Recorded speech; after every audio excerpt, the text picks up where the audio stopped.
Hello friends, Radhe Radhe. आज की इस वीडियो में आप सभी को ऐसे प्रश्न हल करना सिखाएंगे। प्रश्न है, ऐसी दो संख्या कौन सी हैं जिनका अंतर 42 तथा गुणनफल 400 है। तो दोस्त, इस सवाल को लगाने के लिए कई सारे तरीके हैं। तो इसमें से आपको सबसे शॉर्ट तरीका यानी कि छोटा तरीका बताएंगे। क्वेश्चन कह रहा है, ऐसी दो संख्याओं को ज्ञात कीजिए कि जिनका अंतर 42 हो, यानी कि यह पहली संख्या और दूसरी संख्या ये हो गया। इसका अंतर आपका क्या होना चाहिए? 42 होना चाहिए। और यह पहली संख्या और यह दूसरी संख्या, इसका गुणनफल आपका 400 होना चाहिए। यह पहला संख्या है, दूसरा संख्या है, दो संख्याओं का अंतर 42 होना चाहिए। और यह पहली संख्या है, दूसरी संख्या है, इन दोनों संख्याओं का गुणनफल 400 होना चाहिए। तो ऐसी संख्या हमको ज्ञात करना है। इसके लिए आपको क्या करना होगा? सबसे पहले 400 का गुणनखंड करना होगा। 400 का गुणनखंड कीजिए, 2 से यहाँ पे भाग करते हैं, 2 दूना 4, 0 0, ये हो गया 200।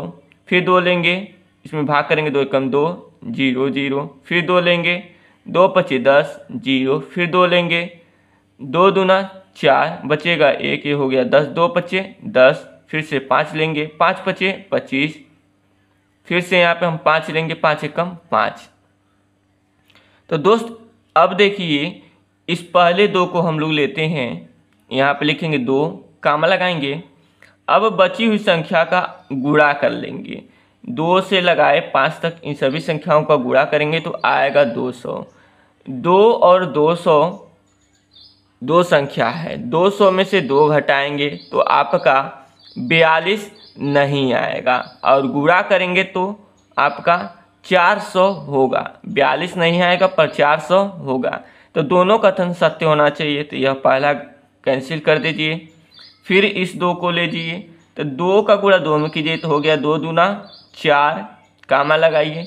अब बची हुई संख्याओं का आपस में गुणा कर लीजिए तो आएगा आपका 100। 4 और 100 का अंतर कीजिए, 100 में से 4 घटाएंगे तो 42 नहीं आएगा। गुणा करेंगे तो 400 हो जाएगा। तो दोनों कथन सत्य होना चाहिए, तो ये भी गलत हो गया। फिर इस 2 को ले जाइए, 2 दूना 4, 4 दूना 8, यहाँ पे लिखिए 8, कामा लगाइए। अब बची हुई संख्याओं का गुणा कर लीजिए, 2 से लगाए 5 तक, 2 पचे 10, पचे 50, यहाँ पे लिख दीजिए। अब 50 में से 8 घटाइए तो आपका 42 आ जाएगा। और 50 का गुणा 8 में कीजिए तो 400 हो जाएगा, अर्थात यह संख्या सही है। यानी कि वो दो संख्या 8 और 50 या 50 और 8 होंगी। तो आप लिखेंगे, अतः वो दो संख्याएं 50, 8 होंगी। तो दोस्त, इस तरीके से ऐसे सवाल को हल किया जाता है। आई होप कि आप सभी को समझ में आ गया होगा। यदि वीडियो पसंद आया होगा, सवाल समझ में आया होगा, तो इस वीडियो को लाइक कीजिएगा। चैनल पर नए होंगे तो चैनल को सब्सक्राइब कीजिएगा और इस वीडियो को ज़्यादा से ज़्यादा अपने दोस्तों के पास शेयर कीजिएगा। और हमें इस चैनल को ज़्यादा से ज़्यादा सपोर्ट कीजिए। फिर मिलेंगे अगले नई जानकारी के साथ, नए प्रश्न के साथ, नए वीडियो के साथ। तब तक के लिए जय हिंद।